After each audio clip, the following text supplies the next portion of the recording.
Qiyomat yaqin birodarlar.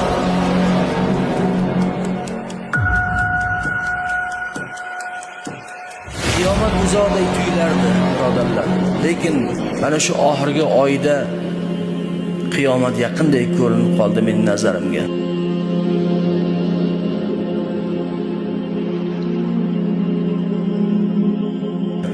Balkim sizlarga ham xuddi shundaydir. Xuddi nazarimda Imom Mahdiyning qo'shinida bo'ladigandekman. Nazarimda Hazrat Iso alayhisalomni ko'radigandekman. Men ilgari qiyomat hali uzoq bo'lsa kerak, qaysidir avlodimiz ko'rsa kerak deb yurardim. Hozir ishonasizmi? Qiyomatni hatto men ko'rsam kerak deb o'ylayapman. Kechalari uyqumni qochirib yuboryapti, kayfiyatimni o'chiryapti.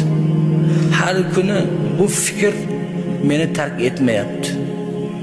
Ha birodarlar, qiyomat o'ta yaqinday. Shunday bo'lib qoldi. Qiyomat soati shubhasiz keladi. Bu Alloh subhanahu va taolo tomonidan berilgan haq va'da. Astagfirullah. Innas sa'ata la'atiyatun la rayba fiha walakinna aktharan nasi la yu'minun. Albatta qiyomat soati kelguchidir.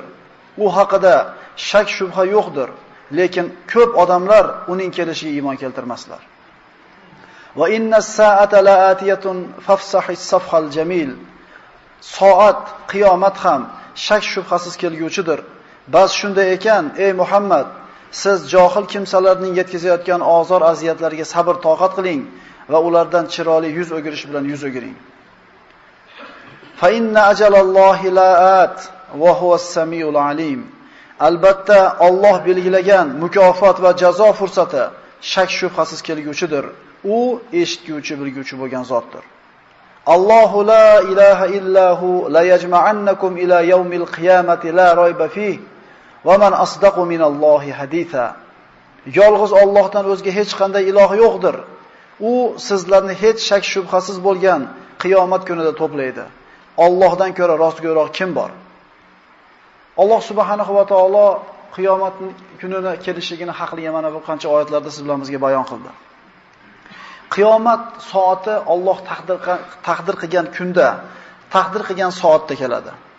Vaz-zariyati zarwa fal-hamilati wiqra fal-jariyati yusra fal-muqassimati amra innama tu'aduna lasadiq va innad-dina lawaqi'.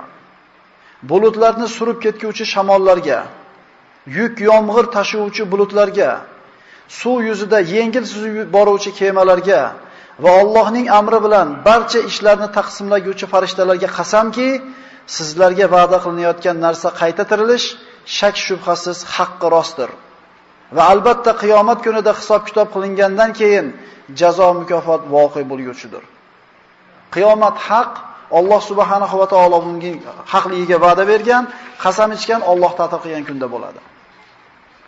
Vat-tur va kitabim mastur fi raqqin manshur wal baytil ma'mur was-saqfil marfu' wal bahril masjur inna azaba robbika lawaqi' ma lahu min dafi'.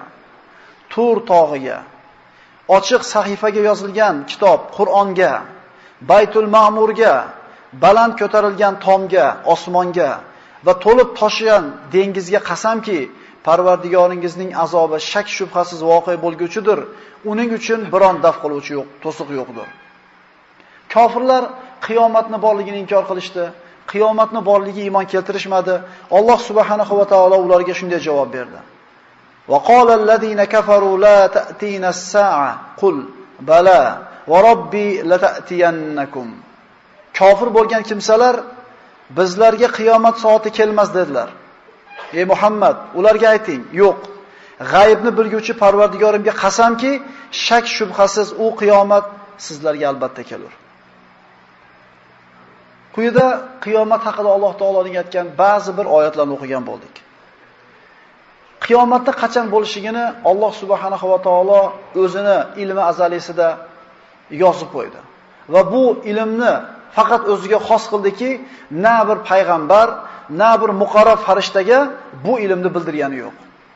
Agar kimdir bilishi mumkin bo'lganida, albatta Muhammad Mustafa sallallohu alayhi vasallam sayyidul bashar bo'lgan Rasululloh bu narsadan xabardor bo'lgan bo'lar edi. Qiyomatni qachon bo'lishigini hech kim bilmaydi. Lekin Alloh taolo Qur'onda va payg'ambar alayhisalom o'zining sunnatlarida, hadislarida qiyomatga yaqin, qiyomat soatlari yaqin bo'lgan paytda sodir bo'ladigan ba'zi bir alomatlarni, belgilarini bayon qilingan. Ulardan Rasululloh sallallohu alayhi vasallam zamonlarida oyni ikkiga bo'linganligi. Iqtarabatis-sa'a va inshaqqal qamar. Qiyomat soati yaqinlashib qoldi va oy ham bo'lindi. Mana Rasululloh sallallohu alayhi vasallamdan mushriklar mo'jiza talab qilgan paytda Rasululloh sollallohu alayhi vasallam ularga oyni ikkiga bo'lib Alloh izni bilan ko'rsatib berdi. Alloh taolo aytayapti, oy bo'lindi, qiyomat oz qoldi deydi. Mana endi tabiiy savol tug'iladi. Payg'ambarimizning oy bo'lib berganiga 1400 yil bo'lgan bo'lsa, qiyomat bo'lmayapti-yu. Go'yoki qiyomat qoyim oyni bo'linishligi bilan qiyomat yaqin bo'ldi desa, yana bir 50 yil yoki 100 yildan keyin ba'zi bir odamlarning nazarida qiyomat bo'lish kerakganda shoshiltirishadi. Nabiy sollallohu alayhi vasallam oldiga kelib, "Ya Rasululloh, matas-sa'a?" Qiyomat qachon bo'ladi dedi Rasululloh. "Nima tayyorgarligingiz bor?" dedi. Ya'ni ham yo'q zo'r bo'lib ketdimiki, endi tezroq qiyomat bo'lsin, mukofotimizni bor, olaylik. To'planib qoldi degandaqa. Ata amrullohi fala tastajilu subhanahu va ta'ala amma yushrikun. Allohning farmoni, ya'ni qiyomat kelib qoldi. Bas sizlar ey mushriklar, uni shoshtirmay qo'ya qolinglar. Alloh ularning shirklaridan pok va yuksakdir. Alloh taolo nima deyapti? Qiyomat qoyim bo'ldi deyapti. Bo'lgani yo'q hali. Jannatga hech kim kirgani yo'q hali. Jannatga kirdi, jannat yozildi, do'zaxga kirdi deb Alloh taolo o'tgan zamon fe'li siyg'asida gapiryapti. Endi siz bilan bizni vaqtga, zamonga qo'ygan o'lchovimiz bilan Alloh subhanahu va taoloning o'lchovi barobar emas. Innahum yarawnahu ba'ida va narahu qariba. Chunki ular u kunni uzoq deb bilurlar, biz esa uni yaqinligini bilurmiz. Alloh taolo uchun nima degan narsa? Bir kuni 50 ming yilga teng deydi. Ya'ni Alloh taoloning nazdidagi bir kun, ana shu Ma'orij surasiga qaraydigan bo'lsak, bir kun sizlarning 50 ming yillarga barobar deydi. Endi 1400 yil nima degan narsa uning oldida? Iqtaraba lin-nasi hisabuhum wa hum fi ghaflatin mu'ridun. Odamlarga hisob kitoblari, ya'ni qiyomat qoyim bo'lishi yaqinlashib qoldi. Ular esa g'aflatda, iymon keltirib yaxshi amal qilishdan yuz o'giruvchilar. Mana aytdik, kichkina qiyomat deb kishining vafoti aytiladi. Har bitta odamni vafoti kelishligi, ajali kelib, joni chiqib ketishligi bilan uni qiyomati qoyim bo'ldi. Ya'ni Alloh taolo insonlarning ajali yaqin bo'lib turib, o'lim yaqin bo'lib turgan paytda savobli amallardan yuz o'girib, unga bir kofir bo'lib ketyapti deydi. Quyida mana oyatlarda o'qidik, endi payg'ambarimiz sollallohu alayhi vasallam aytgan hadislarga quloq solamiz. Rasululloh sallallohu alayhi vasallamdan quyidagi hadis keltiriladi Buxoriy va Muslimdan. Hadislar Buxoriy, Muslimdan birodarlar. Zaif hadis yo'q bu yerda. Sizlardan avvalgi o'tgan ummatlarni yashab o'tkazgan vaqtlari bilan sizlarning yashaydigan vaqtingizning misoli xuddi kunning asr bilan shom orasidagi vaqtiga o'xshaydi. Sharhlaymiz endi. Bir kunni 24 soat desiz, shu 24 soatning ichida asr bilan shomning o'rtasidagi vaqt 2 soat. Ya'ni 24 soatda 2 soat ila qolgan degani. Odam alayhisalom yerga tushgandan boshlab qiyomat soatigacha 24 soat bor deb faraz qilsak, 22 soat o'tib ketdi degani. 2 soatlik muddatda yashayapmiz birodarlar. Shuning uchun Rasululloh sollallohu alayhi vasallam ad-dunya sa'a faj'alha ta'a. Dunyo 1 soatlik umr deydi. Shu 1 soatni ibodatga aylantiringlar deydi. Buxoriy va Muslimdan keltirilgan quyidagi hadisda Rasululloh sollallohu alayhi vasallam shunday marhamat qiladilar. Men va qiyomat soati mana shunday yuborildi dedi. Sizlar bir-biriga barmoqni yopishib turganiga qaramanglar, birini ikkinchisidan uzunligiga qaranglar. Mufassirlar mana shu hadisda sharhlab aytadiki, insoniyatning yashash muddati mana shu o'rta barmoqda uzunligichalik bo'lsa, ko'rsatkich barmoqda uzunligichalik vaqt tugadi. Mana shu oshib qolgan vaqtchalik joy qoldi deydi. Ko'rsatkich barmoqdan o'rta barmoq qancha oshib turgan bo'lsa, insoniyatda muazzam hayotining mana shu qismi tugadi, ozginasi qoldi degan. Agar mulohaza qiladigan bo'lsak, birodarlar, juda ham oz qoldi. Juda ham oz qoldi. Kofirlardan ham, musulmonlardan ham, musulmonlarda hatto ba'zi olimlari ana shu islomni boshida qiyomatni vaqtini belgilamoqchi bo'lganlar bo'ldi. Ba'zilar aytishdi 500 yildan keyin qiyomat bo'ladi deydi. 500 yil o'tdi, qarab turishdi, qiyomat bo'lmadi. 700 yil deb ko'rishdi keyin, 700 yil ham o'tdi, qiyomat bo'lmadi. 1000 yil deb ko'rishdi, bo'lmadi. 1700 yil deyishdi, bo'lmadi. Bo'lmaydi. Ular aytgan muddatda bo'lmaydi. Chunki Alloh subhanahu va taolo o'zini huzurida olib qolgan 5 ta g'ayb ilmda bittasi qiyomatni qachon bo'lishiga. Televizorda ko'rgan bo'lsanglar, bir ikki oy bo'lib qoldi, Rossiyaning qaysi bir shaharida qandaydir bir sektani vakillari yerda ta'kid ketishdi. Motisda kuni qiyomat bo'ladi deb, ularni qutqaraman deb, bu yerdagi mehmonlar tushsa, o'zimizni portlatib yuboramiz deb tomosha bo'lishdi. Qiyomatda qachon bo'lishigini aytayotgan odam kazzob bo'ladi. Chunki buni kim biladi? Alloh subhanahu va taolo o'zi biladi. Buning ilmi faqat Alloh taoloning o'ziga ma'lum. Alloh taolo Muhammad alayhisalomga quyidagi oyatlar bilan xitob qiladi. Astagfiru billah. Yas'alunaka anis-sa'a ayyana mursaha fima anta min zikraha ila robbika muntahaha innama anta munziru man yakhshaha ka'annahum yawma yarawnaha lam yalbathu illa 'ashiyatan aw duhaha. Ey Muhammad, mushriklar sizdan o'sha qiyomat soatini qachon voqea bo'lishi haqida so'raydilar. Siz qayerdasiz-u? Ya'ni qiyomat qachon bo'lishini bilish, zikr qilish, eslash qayerda? Ya'ni siz hech qachon u kunni vaqtini aytib bera olmaysiz. Uni bilish yolg'iz Parvardigoringizga borib to'xtar. Siz faqat o'sha qiyomatdan qo'rqadigan kishilarni ogohlantiruvchisiz xolos. Ammo u kunni qachon voqea bo'lishini aytib berish sizning vazifangiz emas. Yas'alunaka anis-sa'ati ayyana mursaha qul innama 'ilmuha 'inda robbi la yujalliha liwaqtiha illa hu. Ey Muhammad, sizdan soat, ya'ni qiyomat qachon voqea bo'ladi deb so'raydilar. Ayting, uning bilimi faqatgina Parvardigorim dargohidadir. Vaqti soati kelganda ham faqat o'zi oshkor qilar. Yu'minuna billahi wal yawmil akhir. Yu'minuna billahi wal yawmil akhir. Qayerda Qur'onda oyatga quloq solsangiz, Allohga iymon keltiradi, oxiratga iymon keltiradi. Allohga iymon keltiradi, qiyomatga iymon keltiradi. Nima uchun birin-ketin aytilyapti? Insonni gunoh ishlarni qilishlikdan nima to'sadi? O'sha oxiratda Allohning oldida hisob-kitobdan qo'rqishlik. Siz bilan bizni gunoh qilishdan nima to'sadi? Qiyomatga ishonganligimiz. Qachon endi? Qachon beri? Odam alayhisolamdan beri aytar ekan, qiyomat qani bo'lmadi-yu. Bizga qachon bo'lishiga qiziq emas. Biz u yerga nima tayyorgarlik kelib qolishligimiz qiziq. Yas'aluka an-nasu anis-sa'a qul innama 'ilmuha 'indalloh wa ma yudrika la'alla as-sa'ata takunu qariba. Odamlar sizdan qiyomat soati qachon bo'lishi haqida so'raydilar. U soatni bilish yolg'iz Allohning huzuridadir deb ayting. Qayerdan bilasiz? Ehtimol u soat yaqin kelib qolgandir. Mana 3 oyatga qarasangiz, yas'alunaka, yas'alunaka, yas'aluka. Sizdan so'rashadi. Sizdan nimaga sizdan so'rashadi? Siz qayerdan bilasiz bu narsani? Uni ilmi faqat Alloh taoloning huzurida. Qiyomat vaqtini qachon ekanligi haqidagi ilm Alloh taoloning o'zining huzurida qoldirgan 5 g'ayb ilmning biridir. Ularni Alloh taolo bildirmadi, yashirdi. Nima uchun? Toki odamlar harakatini qilsin. Agar inson qiyomat qachon bo'lishini bilsa, yoki o'zini kichkina qiyomati, o'limini qachonligini bilsa zo'r bo'ladi-da.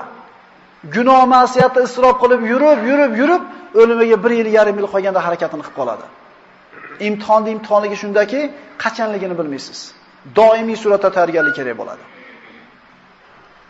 Qiyomatni qachon bo'lishi haqida so'rab surishtirishlik joiz emasligi ulamolar tomonidan aytilgan. Agar kimdir bilishi mumkin bo'lganda, albatta payg'ambarimiz bilar edi. Mana mashhur hadis, ko'pchiligimiz eshitganmiz. Jibril alayhissalom Muhammad alayhissalomning oldiga bir notanish kishi suratda kirib kelib o'tirib, bir qancha savollarni so'raydi. Jibril odam suratida kirib payg'ambarimizdan so'rayapti, sahobalarga dars beryapti. So'ralgan savollarning ichida fa akhbirni anis-sa'a, menga qiyomat haqida xabar bering deganida Rasululloh mal mas'ulu anha bi'alama minas-sa'il. So'rovchidan ko'ra so'raluvchi ko'p narsani biluvchi emas dedi. Ya'ni siz bilmagandek, ey Jibril, men ham bilmayman dedi. Jibril ham bilmaydi, Muhammad alayhisalom ham bilmaydi. Lekin Nabiy sallallohu alayhi vasallam risolatni yetkazdi. Omonatni ado qildi. Ummat uchun nima kerak bo'lsa, ilmdan nima kerak bo'lsa, hammasini bildirib o'tdi. Payg'ambarimiz sollallohu alayhi vasallam qiyomat soati yaqin bo'lganda sodir bo'ladigan amallarda ko'plarini aytib berdi. Sahobalar tirik davrida Kufani bir qizil tutun qopladi. Qizil tuman deysizlarmi, qizil shamol deysizlarmi? Qizil tutun qopladi. Shunda Kufaliklar qiyomat qoyim bo'ldi deydi. Ularning orasida ulug' sahobiy Abdulloh ibn Mas'ud roziyallohu anhu bor dedi, yo'q dedi. Allohga qasam qiyomat emas bu dedi. Chunki qiyomat hali falon ishlar bo'lmasdan turib, qiyomat qoyim bo'lmaydi dedi. Ya'ni sahobalarga payg'ambarimiz sollallohu alayhi vasallam qiyomatgacha bo'ladigan ishlarni hammasini aytib bergan edi. Bugungi suhbatimiz mana shu qiyomat alomatlarining kichiklari haqida. Qiyomatning katta kichik alomatlari bor. Kichik alomatlari qiyomatning yaqinlashganligini bildirsa, katta alomatlari qiyomatning kelganligini bildiradi. Biz ana shu qiyomatning yaqinlashganligiga ishora qiladigan alomatlar haqida gaplashamiz. Abi Zayd Amr ibn Ahtobdan rivoyat qilinadi. Rasululloh sollallohu alayhi vasallam biz bilan bomdod namozini o'qidi. Bomdodni o'qib bo'lib minbarga chiqdi. Bizga xutba o'qidi peshingacha. Peshingacha to'xtamasdan dars o'tdi. So'ngra peshin bo'ldi.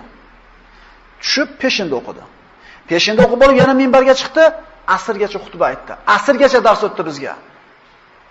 Qiyomatgacha bo'ladigan ishlarni bir qator payg'ambar sollallohu alayhi vasallam sanab berdi. So'ngra asr namozi bo'ldi, asr namozini o'qidi, yana minbarga chiqdi. Shom vaqtigacha bizga qiyomat alomatlari haqida gapirib berdi. Tasavvur qilinglar, bomdoddan shomgacha Rasululloh to'xtamasdan qiyomat qoyim bo'lgunga qadar sodir bo'ladigan hamma katta kichik alomatlarni aytib berdi. Sahobalar aytishar edi, ichimizda ko'proq eslab qolganimiz, ko'proq bilimdonimiz bo'ldi. Eng ko'p eslab qolgan kim bo'ldi? Huzayfa ibn al-Yamani roziyallohu anhu. U kishi payg'ambarimizning sirlarini egasi edi. Rasululloh sollallohu alayhi vasallamning kotiblardan edi. Eng ko'p yodlab qolgan Abu Hurayra bo'ldi, Huzayfa ibn Yamani roziyallohu anhular bo'ldi. Demak, biz o'rganib chiqadigan oxir zamondagi bo'ladigan fitnalar orasida ma'lum bir vaqtda bo'lib, ma'lum bir qavmga ta'sir qiladiganlari ham bor va butun yer yuziga ta'sir qiladiganlari ham bor. Shunday bir ishoralar keladiki, ana shu oxir zamonning qiyomatning alomatlari paydo bo'lishni boshlaganda bir kishi hayotdan ko'ra o'limni ko'proq orzu qilib qolishi haqida xabarlar kelgan. Imom Muslim sahihlarda keltirilgan hadisda Rasululloh sollallohu alayhi vasallam shunday dedilar: "Jonim qo'lida bo'lgan zotga qasamki, bir kishi qabr oldidan o'tib, o'zini ochiq turgan qabrga urib, qani edi shu qabrda yotgan odam men bo'lsam" deydi. Qarzi bo'lmaydi deyapti Rasululloh. Dardi bo'lmaydi, musibati bo'lmaydi, faqat fitnalarning ko'payib ketganligidan o'limni o'ziga orzu qilib so'rab qoladi deydi. Oxir zamon alomatlaridan Rasululloh sollallohu alayhi vasallam aytdilar, qotillik ko'payadi. Qotillik ko'payadi. Imom Buxoriy va Muslim sahihlarda keltirilgan, Rasululloh aytdilarki, qiyomat soati yaqinlashganida shunday kunlar bo'ladiki, johillik, ya'ni savodsizlik ko'payadi, ilm ko'tariladi, ketadi, xarj ko'payadi. Xarj qotillik. Qotillik shu darajada ko'p bo'ladiki, urushlarda sababli, besabab urushlarda ko'p bo'lganligidan erkaklarning soni nihoyatda ozayib, ayollarning soni ko'payib ketadi. Rasululloh Buxoriy va Muslim keltirgan hadisda aytadilar, ilmni ko'tarilishi, johillikni ko'payishi, zinoni ko'payishi, aroqxo'rlikni ko'payishi, erkaklar ozayib, 50 ayolga bir erkak qolishligi qiyomatning alomatlaridan. Qarab turinglar. Ilmja obod emas oramizda. Bu ilmsizlik kundan kunga kuchayib boryapti. Kundan kunga savodsizlashib boryapmiz. E'tibor beringlar. Johillik ko'payapti. Zino ko'payapti. Zinoning turi bilmadim men qanaqa turi bo'lishi mumkin. Televizorda ham bor, radioda ham bor, kiyimda ham bor, so'zimizda ham bor, kiyimimizda ham, hamma yo'g'imizda bor. Hattoki oshkora zinoga ana shu reklamalar turibdi. Tanishaman va hokazolar. Ko'ryapsizlar shu narsalarni. Aroqxo'rlikni ko'payishi, gapirishning hojati yo'q. Siz bilan biz tug'iliblar, magazinlar to'ldir xilma-xil aroqlarni ko'rganligimizdan buni qiyomatning alomati ekanligi ham esimizdan chiqib qolgan. Buni qoyim bo'lganiga ancha bo'ldi. Erkaklar ozayib ketadi. 50 ta ayolga bitta erkak qoladi oxir zamonga borib deydi. Tug'ilishlikni qaranglar-da. Tug'ilishlikni qaranglar-da. Ayollarda tug'ilishligi ko'proq erkaklar tug'ilishligidan ko'ra. Urushlar ko'p bo'lganligi tufayli erkaklar ko'p qirilib ketadi. Bu urushlarda sababi bori ham bor, besabablari ham bor. Rasululloh aytadilarki, Imom Muslim sahihlarida keltirilgan, jonim qo'lida bo'lgan zotga qasamki, shunday zamonlar keladiki, ana shu zamonlarda qotil ro'parasida o'ldirgan odamini nimaga o'ldirganligini bilmaydi. O'lgan nima uchun o'lganligini bilmaydi. Qotillik avj oladi. Rasululloh oxir zamonda bo'ladigan ishlarni qisqagina hadislarda juda ko'plarni aytib bergan. Imom Buxoriy va Muslim rivoyatda Rasululloh sollallohu alayhi vasallam aytadilar, bu bo'lgan ishlar endi. Da'volari, ya'ni kalimalari bir bo'lgan ikki buyuk toifa bir-birlari bilan urushmagunlaricha qiyomat qoyim bo'lmaydi. Ularning oralarida katta qatl om bo'ladi. Ya'ni ikkita toifa urushadi bir-biri bilan, ikkalasining ham kalimasi bitta. O'rtasida katta qirg'in bo'ladi. Bu ulamolar mana shu hadisni sahobalar davrida, sahobalarning o'rtasiga tushgan fitna tufayli Ali ibn Abi Talib tarafdorlari va Muaviya ibn Abu Sufyon tarafdorlari ikkiga bo'linib, o'rtasida katta jang bo'lganligi ishora deyshadi. Keyinchalik tobiinlar bilan sahobalar o'rtasida mana shunday jang bo'ldi. Mana shu ikkala jangda Siffin va Jamal ma'rakalarida 70 mingga yaqin kishi vafot etdi. Mana aytganmiz, oxir zamon ilmini o'rganishlik Rasulullohning so'zlariga bo'lgan iymonimizni kuchaytiradi. Chunki Rasululloh aytgan ishlarda ba'zilarini bo'lganligini ko'rganingizdan keyin hali bo'lmagan ba'zi aytgan alomatlariga ishonchimiz ziyoda bo'ladimi? Mana oxirat ilmini o'rganishlikni foydalaridan. Rasululloh kelajakda bo'ladigan ishlardan aytib bergan edi. Yolg'onchilardan, dajjollardan, ya'ni yolg'onchi payg'ambarlardan 30 tasi chiqmagunicha qiyomat qoyim bo'lmaydi. Nechtasi chiqdi hozir? Savol tug'iladi. Ha, unaqalar ko'p bo'ldi-yu, nimaga endi payg'ambarimiz 30 ta deyapti desa, mufassirlar javob beradiki, unaqa ozgina odam erchitib, men payg'ambarman deb chiqqanlari ko'p bo'lgan. Lekin dunyoga ta'sir o'tkazgan, orqasidan juda ko'p kishilarni ergashtirgan mana shunday yolg'onchi payg'ambarlar 30 ta bo'lishi. Bular ham bo'ldi, birodarlar. Ya'ni chiqyapti mayda chuydalari. Mana shunday orqasidan Rasululloh sollallohu alayhi vasallam zamonida ko'zga ko'ringan muxabir yolg'onchi payg'ambarlardan Musaylama Kazzob, Asvad al-Unsi, Tulah ibn Huvaylid shunga o'xshaganlar. Mana siz bilan biz oxir zamonning, qiyomatning kichik alomatlari haqidagi darsimizni bugun birinchini o'qigan bo'ldik. Inshaalloh keyingi darsimizda davoman o'qiymiz. Bu oxir zamonga yaqin bo'ladigan ishlar haqida aytilgan hadislarni eshitgan saringiz tezroq harakat qilib olishlik kerak ekan. Tezroq ibodat yig'ilib olishlik kerak ekan. O'tkazib olishim kerak ekan oxiratga savobdan degan shuur paydo bo'ladi. Oxir zamon yaqin bo'lganda sodir bo'ladigan kichik alomatlarning yana bittasi ilmning ko'tarilishi. Ilmning ko'tarilishi bu birdaniga ilm yo'q bo'lib qolmaydi. Rasululloh sollallohu alayhi vasallam aytadilar, Alloh subhanahu va taolo ilmni birdaniga ko'tarib olib qo'ymaydi, balki olimlarni ketkizishligi bilan ilmni olib qo'yadi. Ilm birdaniga yo'q bo'lib qolmaydi. Kitoblar turadi, kitoblar tashlandi, terilib turadi, ma'lumot nihoyatda ko'p bo'ladi, lekin xalq mana shu ilmni o'rganishlikka iqbol qilmay qo'yadi. O'rganishlikka harakat qilmay qo'yadi. Hozirgi kunda insof qilib aytadigan bo'lsak, mana shu o'tirgan yoshlarning necha foizi o'tgan oyda nechta kitobni tugatdi? O'tgan oyda demaylik, o'tgan yilda aytaylik. Shu savolni beraylik o'zimizga. Biz televizorda ko'rib, radioda eshitib turib, ba'zi bir ilmiy ko'rsatuvlarda ko'rib bir ma'lumotimiz oshirayotgan bo'lyapmiz, lekin hech qachon kitob o'qigan bilan barobar bo'lmaydi bu narsa. Alloh rahmat qilgan kishilargina kitob o'qiydi. Mana shu siz bilan biz oramizdan ilm ko'tarilib ketayotganligini belgisi. Kitob o'qib, bir narsani o'rganishida o'rniga bitta telefon qilib palonchi qarakadan so'rab olamiz, bitta xat yozibdi domladan eshitib olamiz, bo'ldi. Shu bilan haligi ilmga ega bo'lgan bo'ldi. Hech kim qiziqib o'zi kitob olib o'qimaydi. Mana shu qiyomatda oxir zamonning mayda alomatlaridan deyiladi. Ya'ni ilm birdaniga kitoblarda yo'q bo'lib ketishiga bilan yo'q bo'lib olinib ketmaydi, balki kishilarni ilmga iqbol qilmay qo'yganligi tufayli tortilib ketadi. Oxir zamonda sodir bo'ladigan alomatlardan zilzilalar ko'payadi. Oxir zamonda alomatlarni Rasululloh sollallohu alayhi vasallam yataqorabuz zaman deganlar. zamonlar qisqaradi yoki zamonlar yaqinlashadi deydi. Ba'zi ulamolar mana shu sharhiga berganda xulosa oladigan bo'lsak, sharhida shunday aytadiki, vaqtning barakasi ketadi deyshadi. Xususan ko'rib turibmiz, Ramazonda 2-10 kunligi boshlandi birodarlar.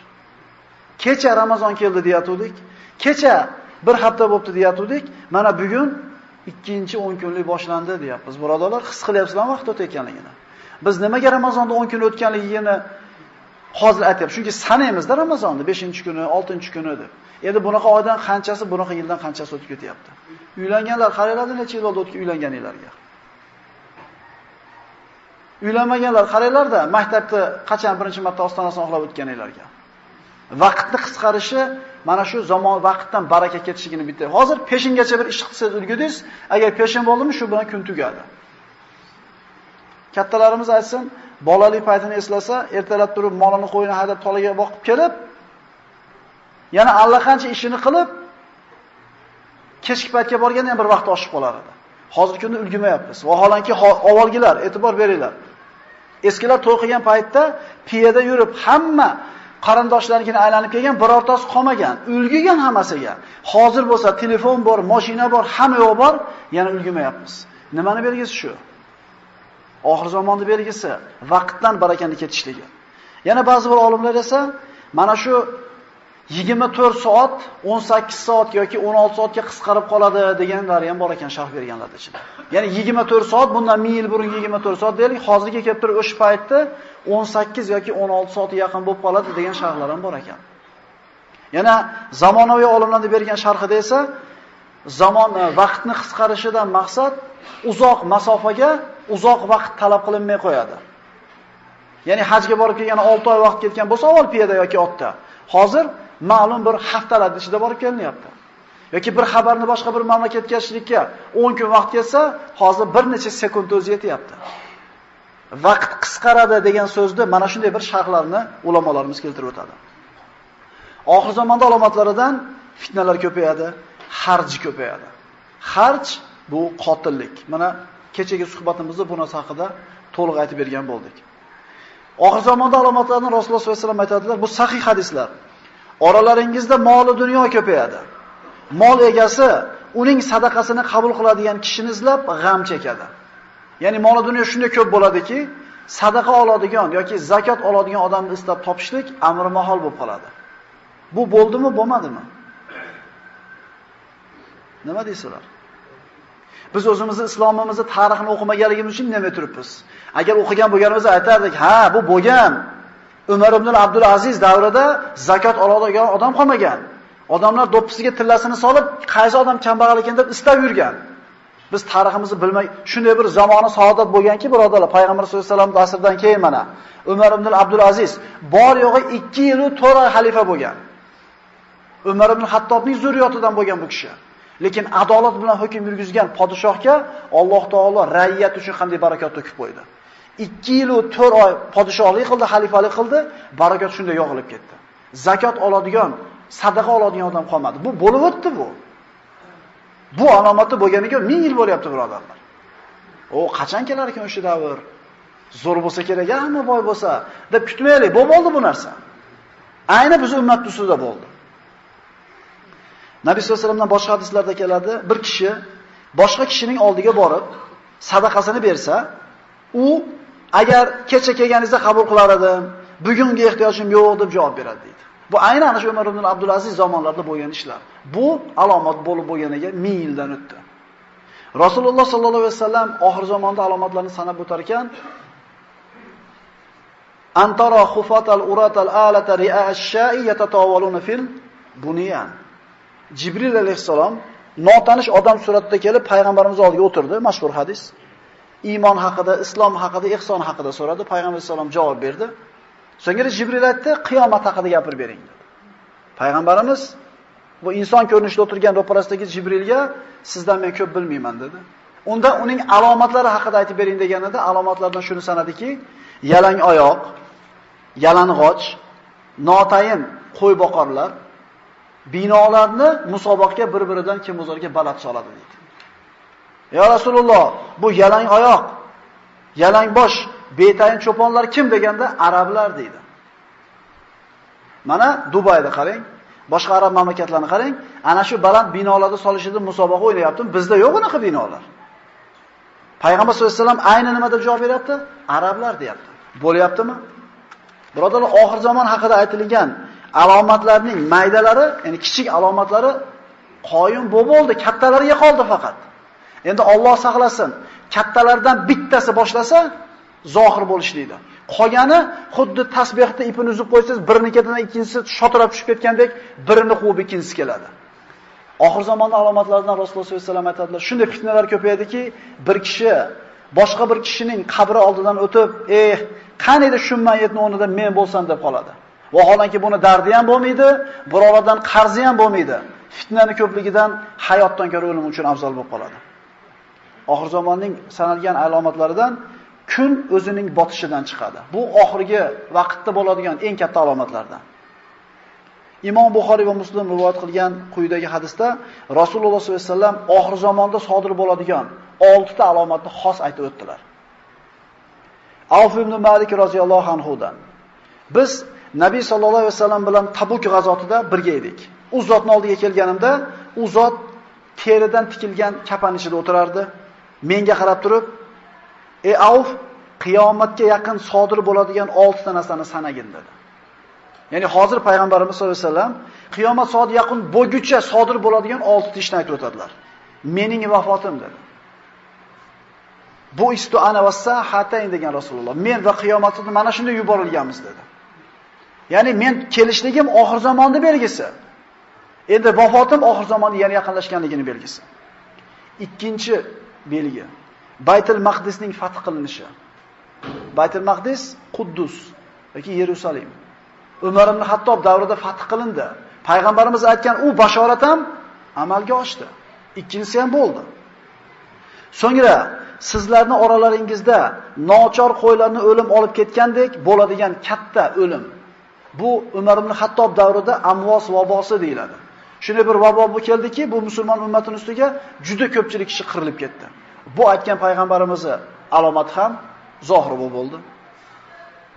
To'rtinchisi, mol ko'payadi. Bir kishiga 100 dinor berilsa, yana norozi bo'lib g'azablanadi. Bu yerda aytilgan 100 dinor 100 oltin dinori bo'ladi. Ya'ni moli dunyoda ko'payib ketishiga, oltindan narxi pastlab ketishiga ishoraki, 100 dinor oltin olgan kishi oz deb turib norozi bo'lib ketadi. 5-alomati, arablarning uylariga birortasini adashtirmasdan, birortasini qoldirmasdan kiradigan fitna sodir bo'ladi. Bu mana o'tgan safargi darsimizda aytdik, sahobalar o'rtasida bo'lgan fitna. Sahobalar va tobiinlar o'rtasida bo'lgan fitnaki 70 ming odam bunda vafot topdi. Payg'ambarimiz aytgan bu alomat ham sodir bo'ldi. 6-alomati. So'ngra sizlar va Banu Asfar o'rtasida tinchlik sulhi bo'ladi. Ya'ni Banu Asfar deb turib, mana sharqda Banu Asfar deb Yevropa nazarda tutiladi. Musulmonlar bilan Banu Asfar Yevropaliklar sulhga kelishadi deydi. Oxir zamonning alomatlaridan payg'ambar sollallohu alayhi vasallam oyning yorilishini aytib berganlar. Iqtarabatis sa'atu wa inshaqqal qamar va in yaraw ayatan yuridu va yaqulu sihrun mustamir. Bu payg'ambar sollallohu alayhi vasallam zamonida bo'ldi. Qiyomat soati yaqinlashib qoldi va oy ham bo'lindi. Agar ular biron oyat mo'jiza ko'rsalar, yuz o'girurlar va bu har doimgidek sehr ko'darlar. Hijoz olovi. Bu payg'ambar sollallohu alayhi vasallam oxir zamonga yaqin sodir bo'ladigan ishlar ichida aytgan eng ochiq alomatlar. Nabiy sollallohu alayhi vasallam aytganlar: "La taqumus sa'a hatta takhruja narun bi ardil Hijaz tudhi'u biha laha tuzi'u laha a'naqul ibili bi Busra." Hijoz yerlaridan Busrodagi tuyalarni bo'ynini yoritadigan darajada ulkan bir olov chiqmasdan qiyomat qoyim bo'lmaydi. Hijoz bu Arabiston yerlari. Arab yarimoroli bormi? Mana shu Arab Hijoz yeridan shunday bir o't chiqadiki, Shomda turgan tuyalarni bo'yniga yorg'i tushadi deydi. O'ylab ko'ringlar, bu o't Madinadan chiqqan birodarlar. Madina qayerda? Shom bilan Hijozning o'rtasidagi chegara bo'lgan Busro qayerda? Mana payg'ambarimizning tarixini o'qigan odamlar bo'lsa, payg'ambarimiz sollallohu alayhi vasallam 12 yasharida amakisi Abu Tolib bilan Shomga tijorat safariga chiqadi. Shunda Busro degan joyda Buxayro ismli rohib qaytarib yuboradi. Shomni eshigi u yer. O'rtada necha ming kilometr joydagi masofaga Hijozdan chiqqan o'tni yorg'i tushadi dedi. Bu bo'lib o'tdi birodarlar. 654-hijriy yilda. Qaranglar, bu ishlar qachonlar bo'ldi? Bu haqida Ibn Kasir hijriy tarixning 654-hijriy yil tarixida aytib o'tadi. Xususan ular qatorida Imom Alloma Hofiz Shahabuddin Abu Shahab al-Maqdisi ham yozib o'tadi. Kelinglar mana Hofiz Shahabuddinni ana shu o't haqida yozgan narsasini o'qib beraman sizlarga. 654-yilning Jumadul Oxira oyining 3-kuni, chorshanba kechasida Madina-i Munawvarada baland ovoz paydo bo'ldi. So'ngra qattiq zilzila sodir bo'ldi. Yer, devorlar, shiftlar, ustunlar, eshiklar titradi. Bu zilzila soat-soati bilan davom etib turdi. Bu zilzila chorshanba boshlangan bo'lsa, juma kunigacha davom etdi. So'ngra Harroda ulkan bir o't paydo bo'ldi. Harro bu Banu Qurayza yashagan tomondagi joy, Madinaga yaqin bo'lgan joy. U o'tning kattaligidan go'yo bizning oldimizda turganda ko'rinib turar edi. O'tning balandligi 3 minorachalik balandlikda edi. Sel oqib keladigan yo'llarni to'sib qo'ydi. O't oqib kelishni boshladi. Vulqon bo'ldi bu yerda. Madinaga yaqin bo'lgan joyda, janubiy sharqida mana shu vulqon paydo bo'ldi. Oqib kelishidan to'xtamadi. Bir jamoa kishilar uni oldiga yaqinlashib, uni ko'rishlik maqsadida tog'dan o't otilib chiqaradi. Iroq tomonidan keladigan hojilarning yo'lini to'sib qo'ydi. Tunda Madinadan xuddi hojilarning gulxanlari ko'ringandek uzoqdan ana shu olov ko'rinadigan bo'ldi. O't Madinaga qarab oqib kela boshladi. Bizni ustimizga yaqin kelib to'xtadi. Olov to'xtadi-da sharq tomonga qarab yurdi. Bu o't orasida tog'larda qoldiqlari, toshlar, shunga o'xshagan narsalar oqib kelayotganda shu toshlar ko'rinardi, kuygan toshlar. Vulqonga o'xshab toshlarni yeradi.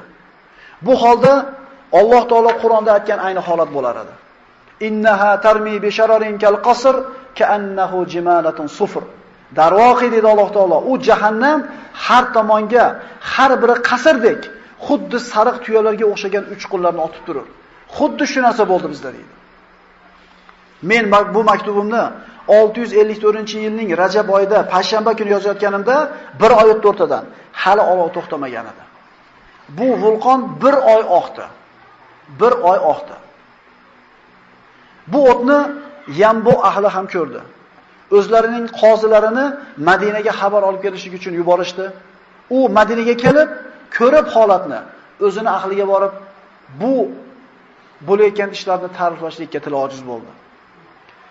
Shuningdek, Shomda yashagan Ibn Sha'na degan kishi ham yozadi. Biz deydi Damashqda turganimizda quyosh tutilishi bo'ldi.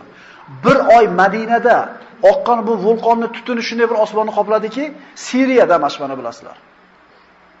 Ana shu Siriyaning ustiga shunday tutun borganligidan quyosh tutilishi bo'ldi. Ortidan oy tutilishi bo'ldi.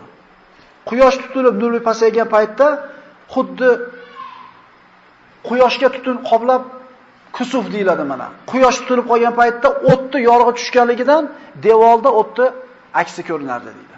Quyosh to'silib qoldi, lekin u o'tni yorug'i kelib turdi. Bu qanaqa katta o't edi? Olov osmonga baland ko'tarildi. U xuddi qal'aga o'xshar edi. Olov kattalashdi.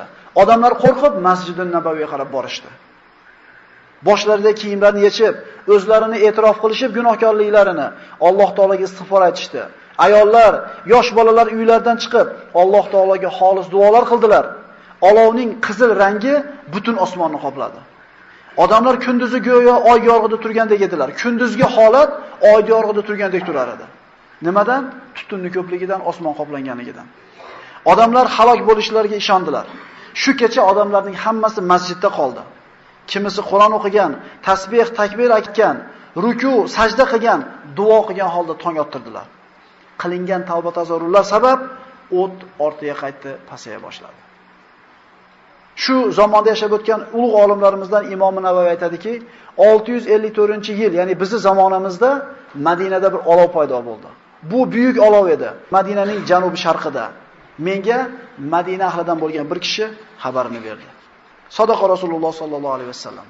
Rasululloh sallallohu alayhi vasallamdan keyin mana hijratning 654-yilida mana shu payg'ambarimiz aytgan alomat zohir bo'ldi. La taqumus sa'a hatta takhruju narun bi ardi Hijaz tudhi'u laha a'naqul ibli bi Busra. Buxoriy rivoyati. Hijoz yerlaridan Busrodagi tuyalarning bo'yinlarini yoritadigan darajada ulkan bir olov chiqmasdan avval qiyomat qoyim bo'lmaydi. Mana bir qancha mayda, kichik alomatlarini o'qigan bo'ldik. Qaysinisi bo'lmadi?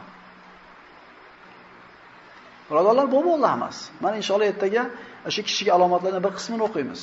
2 yoki 3 darsda kichik alomatlarni tugatamiz, keyin katta alomatlarga o'tamiz. Katta alomatlarigina qoldi. Ko'zimizni katta ochaylik. Butun koinotni ontar-to'ntar qilib tashlaydigan qiyomatning qachon bo'lishi bizga qiziq bo'lmasin.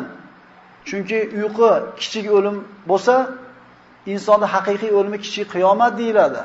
Har bitta odamning ruhi og'zidan chiqishligi bilan u uchun qiyomat boshlanadi. Nabiy sallallohu alayhi vasallamning oxir zamonga yaqin bo'lgan vaqtda sodir bo'ladigan ba'zi bir alomatlar haqidagi darsimizda davom etamiz. Mana darsga kirishlikdan burun bitta narsani bir e'tiborlarga qaratmoqchiman. Estirdi 100 so'mligi bilan 50 so'mligi almashgan bir davr bo'ldi. Yosh kattaroqlarimiz biladi. Shunday bir to'polon bo'luvdiki, eski kupyura pullarni yangisiga almashtirmasa, eskisi yo'qib ketadigan bo'lganda, shu bir bizitiladigan bardak bo'lgan edi. Shunda bir og'ani bir katta ishxonada ishlar edi. Shu ishxonaga bir katta kamazis 2 chamadon pul olib kelgan ekan. O'sha eski kupyuradagi pul ekan. Bu darsga kirishlikdan burun aytayapmanki, tushunib olinglar nimani o'qiymiz buni bu yoqqa. 2 chamadonni olib qo'yib turib, o'sha buxgalteriyasiga olib kirib, "Ma bir chamadonni oling, bir chamadonni pul qilib bering" degan ekan. Ya'ni yillar davomida yemay, ichmay, ehtimol zakotini bermay, ehtimol sadaqa qilmay, o'zidan ham qizg'anib topgan pulini bir kun kelib yo'q bo'lib ketishlik xavfi bo'lib qolgan paytda shart yarmini berib olishga tayyor bo'lyapti. Nabiy sollallohu alayhi vasallam aytganlaridek, sadaqaning afzali o'zing baxil, sog'lom, kambag'al bo'lib qolishdan qo'rqib, boylikdan umidvor bo'lib turgan paytda qilgan sadaqating deyildi. Ya'ni yo'q bo'ladigan mahalda odam berib olar ekan hammasini ham. Agar shunday bir endi shu odamga birov aytgan bo'lsa-ki, shu shopirga keyingi oy pul almashadi degan gap bor, ishonchli bir joydan eshitdik desa, ha dedi-da, kuyib qoldi puliga. Endi keyingi safar o'sha odamning gapiga nima qiladi? Quloq soladi, hech gap yo'qmi deydi. Keyingi safar aytdi, keyin gapi ham to'g'ri chiqdi. Keyin gapi ham to'g'ri chiqdi.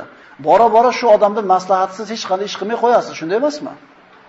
Endi biz quyida o'qiyotganimiz Nabiy sallallohu alayhi vasallamni oxir zamon haqida aytgan alomatlarini deyarli maydalari hammasi sodir bo'lganini ko'rsangiz, endi payg'ambarimiz aytgan boshqa bashoratlarga bo'lgan iymoningiz kuchaymaydimi? Biz bu alomatlarni nima uchun o'qiyapmiz? Ha, bo'pti-yu. Endi nima qizig'i bor buni bilishda, deyish mumkin. Biz nima uchun o'qiyapmiz? O'qib o'rganaylik va Rasululloh sollallohu alayhi vasallamni aytgan boshqa bashoratlar ham bo'lishligiga qalbimizda zarracha shubha qolmaydi. Demak, oxir zamon alomatlarini o'rganishdan maqsad Rasululloh sollallohu alayhi vasallamning aytgan bashoratlarini qolganiga ham iymonimiz nima bo'lishligi? Ishonishligimiz, mukammal bo'lishligi. O'zi usiz ham iymon keltiraveramiz, lekin avvalgi darslarda aytib o'tdik, Ibrohim alayhisalomdek zot, inna Ibrohima kana ummatan dedi Alloh. Ibrohim bitta o'zi ummat bo'lgan. Shunday kishi, Parvardigor, o'liklarni qana qilib tiriltirasan, bir ko'rsatmaysanmi dedi. Osmonni, malakotus samovotni ko'rsatgan Ibrohim o'zi Alloh taolo ko'zidan pardani olib qo'yib turib, boshqa bandalarning ko'ziga berkitilgan Allohning mulki ko'rsatilgan edi. Shu zot qalbim taskin topsin-da deyapti. Ishonmaysanmi desa, ishonaman, lekin qalbim taskin topsin deydi. Bu hadislarni, bu oyatlarni o'qiyapmiz, birodarlar. Biz haq yo'lda ekanligimizga yana bir qalbimiz taskin topishligi uchun, iymonimiz yana ziyoda bo'lishligi uchun. Nabiy sollallohu alayhi vasallam oxir zamonda sodir bo'ladigan ishlar haqida xabar berar ekan, Nofiydan rivoyat qilinadi. U kishi aytadi: "Men Rasululloh sallallohu alayhi vasallam aytganlarini eshitganman. U zot aytgandi: Arab jazirasiga g'azot qilasizlar va Alloh taolo sizlarga uni fath qilib beradi." Ya'ni musulmonlar birinchi bo'lib Arab jazirasini qo'lga kiritadi. Musulmonlarning qo'lida bo'ladi to'laligicha. So'ngra Alloh taolo sizlarga Forsni hamda Rumni fath qilib beradi. Birinchi bo'lib fath qilinadigan joy Arab jazirasi ekanligini payg'ambar sollallohu alayhi vasallam aytdi va bu nima bo'ldi? Sahobalar davrida to'laligicha musulmonlar qo'lga o'tib fath bo'ldi. Ya'ni Rasululloh sollallohu alayhi vasallam musulmonlarni xursand qiladigan bashoratlarni, kelajakda bo'ladigan tarixiy ishlarni Rasululloh hadislarda aytib beradi. So'ngra Alloh taolo Rumni fath qiladi. So'ngra Dajjolga g'azot qilasizlar, Alloh taolo uni ham fath qiladi. Ya'ni Dajjol kelgan paytda Qo'rqinchli holatlar bo'ladi, lekin qo'rqmanglar dedi Rasululloh. Alal oqibat musulmonlar dajjolni yeganda marhamat qiladilar. Imom Buxoriyda rivoyat qilingan hadisda mana mashhur hadis Adi ibn Xotam at-Toyi bu kishi mana tarixda Xotamtoy deb saxiyligi bilan, saxovati bilan mashhur bo'lgan bir kishi, mana podshoh bo'lgan, nasroniy dinida bo'lgan, arab bo'lgan, Toy qabilasidan Xotim ismli kishi. Shuni o'g'li Adi ibn Xotam at-Toyi nasroniy dinida bo'lgan, o'zini qabilasining podshohi bo'lgan. Shu kishi islomga kirib payg'ambar sollallohu alayhi vasallam oldiga kelgan paytda Rasululloh unga bir qancha hadislarda aytadi, uni hozir o'qiymiz, kelajakda mana shu bashoratlarida. Adi ibn Xotam at-Toyi aytadi: "Men Rasululloh sollallohu alayhi vasallamning oldilarida edim. Bu kalima keltirib turgan kuni, islomga endi kirgan musulmon. Bir kishi keldida Rasululloh sollallohu alayhi vasallamga kambag'al ekanligidan shikoyat qildi. Ya'ni kambag'alchilik ko'payib ketdi xalqimizda dedi. Orqasidan ikkinchi odam keldida yo'ldagi musofirlarga ozor berayotgan qaroqchilar haqida shikoyat qildi. Shu vaqt Rasululloh sollallohu alayhi vasallam ikkala odamning shikoyatini eshitib turib, Adiga qarab aytdiki: "Ey Adi" dedi, "Hironi ko'rganmisan?" dedi. Hiro Iroqni, ana shu davrda Iroqni maydonida joylashgan katta bir shaharlardan bo'lgan. Adi aytdi: "Yo'q, ko'rgan emasman, lekin eshitganman ko'p narsani" dedi. Rasululloh sollallohu alayhi vasallam aytdilarki: "Agar Alloh senga umr bersa, Hirodan bir ayol tuyasini minib, yolg'iz o'zi yo'lda hech kimdan qo'rqmagan holda faqat Allohdan qo'rqib haj kelganligini ko'rasan" dedi. Shunda Adi ibn Xotam at-Toyi hayron bo'ldi. Hiro qayoqda, Madina qayoqda? Rasululloh sollallohu alayhi vasallamga shikoyat qilib kelgan, qaroqchilardan shikoyat qilib kelgan qarab turib, payg'ambarimiz so'zni aytar ekan, Rasululloh mana shu so'zi bilan ikkita bashoratni berdi. Ya'ni Hiro degan Iroqning bir chekkasidagi katta shahar musulmon bo'ladi, hamda qaroqchilar yo'q bo'lib, tamomiy musulmon o'lkasida tinchlik, xotirjamlik, omonlik hukm suradi. Ey Adi, agar Alloh sizga umr bersa, Hirodan bir ayol tuyani minib Allohning uyini haj qilgani keladi, yo'lda hech kimdan qo'rqmaydi. Bu bilan tinchlik va islom kengashiga bashorat edi. Shunda Adi ibn Xotam at-Toyi endi islomga kirgan kecha nasroniy bo'lgan podshoh o'zimga o'zim Hiromi dedi. Ajib dedi.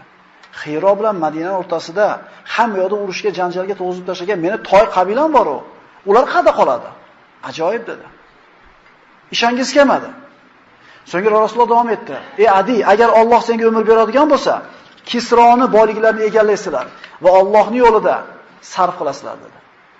Kisro ana shu davrdagi yer yuzidagi eng qudratli ikkita mamlakatning bittasi edi, podshosi edi. O'sha davrda dunyoni boshqarib turgan, dunyoni idora qilib turgan ikkita kuchli mamlakat edi. Bu paytda Nabiy sollallohu alayhi vasallam faqat Madinaga hokim edi. Hali Arab jazirasi payg'ambarimizga bo'ysunmagan edi. Hali Makka fath qilinmagan edi. Payg'ambarimizga har tomondan dushmanlar hujum qilib turgandi musulmonlarga Madinaga qarab. Mana shu paytda payg'ambarimiz kelajakda bo'ladigan buyuk fathlarni aytdi. Adi ibn Xotam at-Toyi Kisro ibn Hurmuza ma'qul dedi. Bu ma'qul emas dedi. Xuddi hozirgi kundagi ba'zi odamlar payg'ambarimizning kelajakda bo'ladigan bashoratlarga ishonqiramay qaragandek, bugun islomga kelgan Adi ibn Xotam at-Toyi ham ishonqiramagandek, ha deb qo'ydi. Shuna bo'lar ekanmi? Ya'ni ishoninglar birodarlar. Mana bir qancha alomatlarni o'qidik, bo'ldi bular. Mana Madinadan chiqqan o'tda aytdik. Boylikni ko'payishini aytdik, vaboda aytdik. Payg'ambarimiz nimani aytgan bo'lsa sollallohu alayhi vasallam, bularda hammasi bo'ldi. Kattalari qoldi deb aytdik. Shunda Rasululloh sollallohu alayhi vasallam davom etib aytdiki, agar umring uzoq bo'lsa, bir kishi hovuchi to'ldir oltin bilan chiqqanini ko'rasan. Chiqadi, istaydi, sadaqasini yoki zakatini qabul qiladigan odamni topolmasdan qiynlanganligini ko'rasan dedi. Adi ibn Xotam at-Toyi aytadi. Rasululloh hadisda davom etdi. Sizlarga xuddi shu dunyoda mana shu narsalarda bo'lishini bashorat berganimdek, Alloh taologa ro'baro bo'lishlardan ham bashorat beraman. U kunda oralaringizda hech qanday tarjimon bo'lmaydi. Yuqoridagilar dunyodagi bashoratlar bo'lsa, oxiratdagi bo'ladigan bashorat mana shu narsa. Alloh taolo bir kishiga aytadi deydi. Sizlarga dinni yetkazgan rasulni jo'natdimmi deydi. Banda ha deydi, jo'natgansan deydi. Alloh taolo seni moli dunyo bilan fazilatli qilganmidim deydi. Banda ha deydi. Shunda haligi banda dedi Rasululloh, o'ng tomoniga qaraydi, jahannamdan boshqa narsani ko'rmaydi. Chop tomoniga qaraydi, jahannamdan boshqa narsani ko'rmaydi. o'zingizlarda jahannamda o'tidan yarim dona xurmo bilan bo'lsa ham ehtiyot qilib olinglar dedi. Ya'ni payg'ambarimiz aytgan bashoratlar, qaranglar. Arab jazirasi fath bo'ladi dedi. Forsni fath qilasizlar dedi. Tinchlik, omonlik bo'ladi dedi. Hamda payg'ambarimiz qiyomat kunida Alloh taolo oldida hisob-kitob turasizlar dedi. Dunyodagi aytgan narsalari Adi ibn Xotamitoy aytadi. Alloh meni umrimni uzun qildi. Forsni fath qilib, Kisroni xazinalari musulmonlar qo'liga o'tayotgan qo'shinda men ham bor edim deydi. Alloh taolo menga deydi, umr berdi va Hirodan bir ayol payg'ambar sollallohu alayhi vasallam Muhammad Mustafa sollallohu alayhi vasallam aytgandek, tuyani minib yolg'iz o'zi haj qilgani, hech kimdan qo'rqmasdan omonlik bilan kelganligini ko'rdim deydi. Agar sizlar Alloh sizlarga umr bersa dedi atrofdagilarga, to'ldi tillasi bilan chiqib sadaqa oladigan odamni topolmagan odamni albatta ko'rasizlar dedi. Adi ibn Xotamitoy uchinchisini ko'rmadi, lekin aytayaptiki, Muhammad Rasululloh sollallohu alayhi vasallam, Abul Qosim sallallohu alayhi vasallam aytgan bashoratning ikkitasini ko'rdim, uchinchisiga umr yetmaydi shekilli, lekin sizlar aniq ko'rasizlar dedi. Akalar bu bo'ldi. Umar ibn Abdulaziz davrida 2 yil 4 oy xalifa bo'lishiga qaramasdan zakot sadaqa oladigan odam qolmadi. Endi nimasi qoldi bu hadisda? Alloh taoloning oldida turasizlar deyapti payg'ambarimiz. O'rtada bitta ham tarjimon bo'lmaydi u kunda birodarlar, aka-uka, tanish-bilish, palonchini jiyani, palonchini kuyov bolasi degan gap bo'lmaydi. Yolg'iz turasizlar. O'ng tomoningizda do'zax, chap tomoningizda do'zax, faqat Alloh taolo rahmat qilganlar. Yarim dona xurmoni berib bo'lsa ham sadaqa qilib olinglardi. Chunki ko'p qaytaryapmiz bu hadisda, mana shu joyga jon kelgan paytda pulini yarmi masjidga ber, yarmini madrasaga ber degan narsaning foydasi bo'lmaydi. Nabiy sollallohu alayhi vasallam boshqa hadislarda kelajakda bo'ladigan muhim siyosiy alomatlar haqida bashoratlar berdi. Aytdilarki, agar Kisro o'lsa, u Kisrodan keyin boshqa Kisro bo'lmaydi. Agar Qaysar halok bo'lsa, undan keyin Qaysar bo'lmaydi. Ya'ni musulmonlar Forsni fath qiladi, Kisro ana shu Fors podshosining laqabi bo'lsa, shu bilan tugadi. Bu bashorat bu. Vizantiy imperiyani aytayapti. Agar Qaysar qatl qilinsa, o'lsa, undan keyin Qaysar bo'lmaydi, deyapti. Haqiqatan musulmonlar qo'liga o'tdi. Bu shirkka, gunoh ma'siyatga to'lgan imperiyalar yo'q bo'ldi. Tavhid kalimasi bo'ladi ustida. Mana shu payg'ambarimizning bashoratlari qanday sodir haq bo'lgan bo'lsa, hali sodir bo'lmaganlari ham xuddi shundayligicha haq suratda sodir bo'ladi. Imom Ahmad va undan boshqa bir muhaddis olimlarimiz keltirgan hadis Abdulloh ibn Amr ibn Osdan rivoyat qilinadi. Biz Rasululloh sallallohu alayhi vasallam bilan birga edik, u zot gapirardi, biz yozib turardik. Sahobalar Rasulullohdan so'rashdi. Ayyul madinatayni tuftahu awwalan? Al-Qastantiniya am Rumiya? Mana bu ikkita shahardan qaysi biri birinchi fath bo'ladi ya Rasululloh? Qastantiniyami, Istanbul hozirgi, yo Rumiyami, Rim? Madinatul Xiraql tuftahu awwalan. Avval Xiraqlda shahri, Istanbul, ana shu Konstantinopol deyilgan. Bizga tarixda o'tganda Konstantinopolda o'qitilgan. Birinchi u fath bo'ladi. Keyin Rumiya shahri dedi. Ishoninglar birodarlar, payg'ambarimiz bashorat beryaptimi demak bo'ladi bu narsa. Qachon bo'ladi? Vallohu alam. Lekin Rasululloh sollallohu alayhi vasallam sodiqul masduq bo'lgan zot. La yantuqu anil hawa in huwa illa wahyu yuha. Rasululloh hech qachon havodan olib gapirgan emas, magar vahiy bo'lgan. Alloh taolo umr bersa, ana shu Rumiyaning fath bo'lganligini ko'rilar inshaalloh. Nabiy sollallohu alayhi vasallam kelajakda bo'ladigan ishlardan aytgan bashoratlaridan la taqumus sa'a hatta tuqatilut turk. Turklarga qarshi g'azot qilmaguningizcha qiyomat qoyim bo'lmaydi dedi. Ya'ni turk deganda biz bilgan turklar emas. Arablarda u davrda hozir ham turk deganda Mo'g'ul tatarlar nazarda tutilgan. Hali Nabiy sollallohu alayhi vasallam hali bir 500 yil, 600 yildan keyin bo'ladigan Mo'g'ul tatarlarning xurujini Payg'ambar sollallohu alayhi vasallam shu davlatda aytib qo'ygan. Mana bilamiz, biz yurtlarga ham bostirib kelgan, bu yoq o Kiyev Rusiyaga bostirib borgan. Dunyoda ular ham o'zlarining tarixini qoldirgan. 150 yilga yaqin, balki undan uzoqroq muddat butun dunyoda titratib turgan.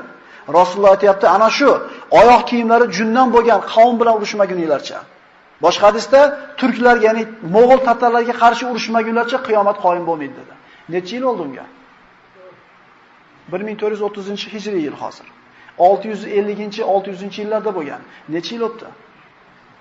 900 yil, 1000 yil bo'lib qoptimi? Birodarlar, payg'ambarimiz aytgan mayda alomat deganlari bo'ldi, kattalari qoldi xolos. Imom Navoiy aytadi, haqiqatan mana shular, ya'ni mo'g'ul tatarlar bizni ham zamonamizda bo'lgan deb aytadi. Bu alomatlar sodir bo'ldimi? Demak, boshqalar ham bo'lishiga aniq iymon keltiramiz.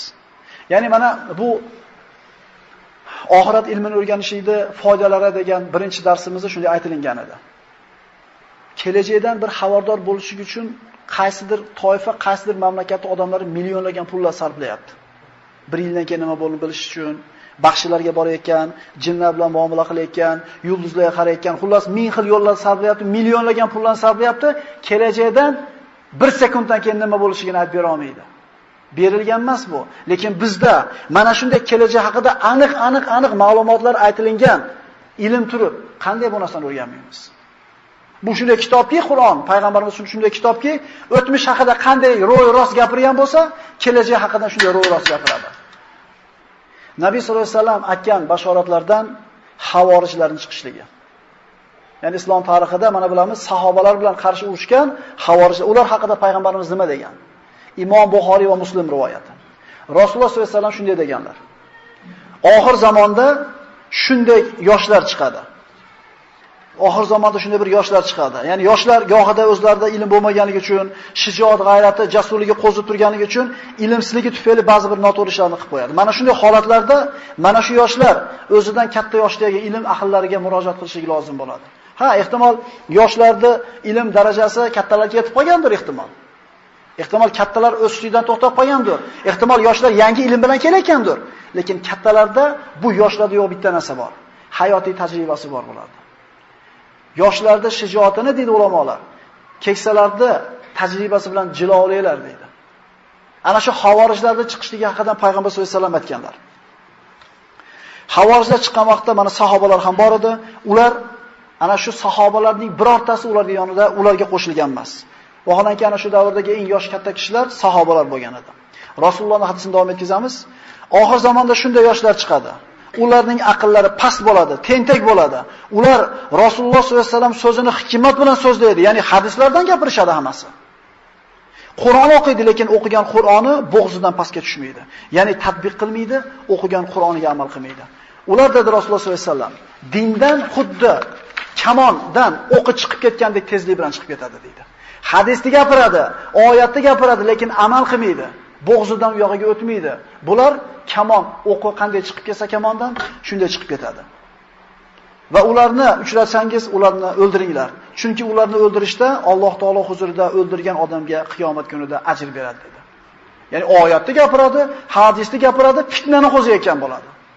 Oyatni gapirayotgan bo'ladi, hadisni gapirayotgan bo'ladi, ishini oqibatiga qaraydigan bo'lsangiz, kufrga ehtimol sabab bo'ladi. Musibat shunda. Hamma oyatdan, hadisdan hujjati bor. Bir fikrga qanotlanib olgan, bir yo'lda ushlab olganda, endi Qur'on o'qib birorta bir uni bir fikrga to'g'ri keladigan mazmunda oyat kelib qolsa, ham o'shatini oladida, mana deydi Qur'ondan hujjatim bor. Hayron qolasan, hammaning hujjati bor. Unisi ham kitob sunnatdan, bunisi ham mana shu holatda nima deyilish kerak? Nima qilish kerak? Kibor ulamolarga, yoshi ulug' bo'lgan, katta yoshdagi olimlarga albatta murojaat qilishlik kerak. Bu Rasululloh sollallohu alayhi vasallamning ko'rsatmalari. Haqiqatan mana shu havorijlarni xuruji bo'ldi.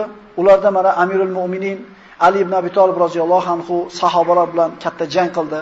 Mana shu jang Nahravon ma'rakasi deyiladi. So'ngra sahobalar ham boshqa ma'rakalarda, shuningdek ahli sunna jamoat e'tiqodidagi kishilar bu havorijlar bilan davomiy suratda asrlar davomida jang qilib kelishdi. Yana payg'ambarimiz kelajakda bo'ladigan aytgan alomatlardan muvozanat, tenglikni, tartibni buzilishligi. Nabiy sollallohu alayhi vasallam Abu Hurayradan rivoyat qilinadi, Imom Buxoriyda keltirilgan. Bir kuni odamlarga xutba o'qib turardi. Ayniqsa mana shu zamonimizda yaqqol ko'zga ko'rinib turgan, lekin payg'ambarimiz avval bashorat qilib qo'ygan alomatlardan. Payg'ambarimiz sollallohu alayhi vasallam Abu Hurayradan rivoyat gapiryapti bizga deydi. Shat to'satdan bitta sahroyi arab chiqdi-da, "Ya Rasululloh" dedi. "Mata-saa?" Qiyomat qachon qoyim bo'ladi? Rasululloh sollallohu alayhi vasallam indamadilarda gapini davom etkazaverdilar. Bu yerdagi sahobalar bir-birlariga qarab, bittasi aytdi, "Eshitmadi" dedi. Bittasi aytdi, "Eshitdi" dedi, "Achchig'i keldi" dedi. Chunki gapini bo'ldi dedi. Ya'ni mana shu savol berishlikda ham domlalarga yoki biror narsani bilmoqchi bo'lib savol berilsa, odobi bor. Ulamolar aytadi, to'g'ri berilgan savol javobni yarmi deyiladi. Ya'ni savol berishlikda ham o'zini yo'li bor, xuddi javob berishlik yo'li bo'lgandaqa. Bu Arobiy endi sahroyi, ko'p ham lug'at odob axloqi zo'r emas. Sha gapini bo'la qachon qiyomat bo'ladi dedi. Rasululloh indamadida so'zini tugatgandan keyin hali kishini chaqirib turib, "Ayna sa'il?" So'rovchi qani dedi. "Ana Rasululloh madaman" dedi. Keldida u kishiga qarab turib, "Iza wussidal amru ila g'ayri ahliha fantaziris sa'a. Iza zuyal amanat fantaziris sa'a." Mana payg'ambar sollallohu alayhi vasallam aytdilarki, agar odamlar omonatni zoya qilsa, omonatlar yo'qolsa, qiyomat kutaveringlar dedi. Ya Rasululloh, omonat qanday zoya bo'ladi deganda, yuqoridagi hadisda aytdilarda, "Iza wussidal amru ila g'ayri ahliha fantaziris sa'a." Agar haqli odamlar qolib, noahil bo'lgan odamlarga bir ishni boshqaruv topshirib qo'yilsa, shu ishni qiyomatini kutaver deydi.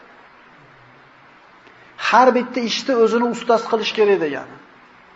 Ya'ni omonat degani o'qituvchi maktabda omonatdor bo'ladi. Bolalarga ta'lim berish, ularda ongini rivojlantirishlik, ilm o'rgatishlik omonat. Agar shu o'qituvchi yelkasidagi omonatni ado qilmasdan xiyonat qilsa, bu bolalar o'tib ketadi.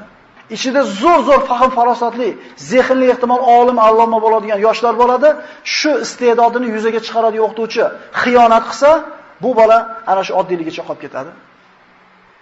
Agar tabib o'zini yelkasidagi omonatni ado qilmasdan noto'g'ri tashxis qo'yib, noto'g'ri dori belgiladigan bo'lsa, bemor o'ladi, qiyomatda javob beradi. Agar bir korxonaning rahbari o'zini rahbarligiga loyiq bo'lmasdan egallab olib, o'zi loyiq bo'lmasa ham atrofida ish yuritadigan odamlarni loyiqlarini qo'ymasa, bu ishxona nima bo'ladi?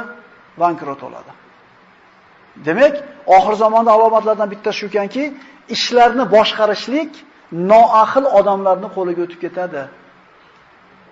G'arb mamlakatlarini qarasanglar, bir firma yoki bitta kompaniya bir odamning shaxsiy kompaniyasi bo'lsa, 10 yil xizmat qildi bu odam.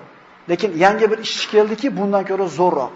Hech xijolat bo'lmaydi-da, mana shu ishni sendan ko'ra yaxshiroq qiladigan odam bor ekan deydi, buni javobini beradi, o'rniga qo'yadi. Shu bilan rivojlanib ketdi ular. Qo'y endi o'zimizga kuzib qolgan. Payg'ambar sollallohu alayhi vasallam bu shunaqa ekan deb eshitib qoladigan narsa emas. Har bittamiz omonatdormiz nimanidir ustida. Agar o'qituvchi maktabda bolaga yaxshi ta'lim bermayotgan bo'lsa, Alloh taoloning omonat qilib bergan musulmon bandani bolasini haqqini ado qilmayotib qiyomatda javob beradi. Ayol kishi o'zini erining mulkida o'tirib, erining ruxsatisiz tasarruf qiladigan bo'lsa, omonatga xiyonat qilyapti. Birodarlar, ko'zda omonati bor, tilda omonati bor, quloqda omonati bor. Shu omonatlarni ado qilsak, ado qiladigan bo'lsak, birodarlar, hayotimiz zo'r bo'ladi. Qiyomat alomatlaridan bittasi, agar ishlar noahil odamlar qo'liga topshirilsa, qiyomat kutaveringlar deydi. Bu yaqqol ko'zimizga ko'rib turgan zamonlarda yashayapmiz. Aqulu qawli hada va astagfirulloh va lakum. Assalomu alaykum va rahmatullohi va barakatuh.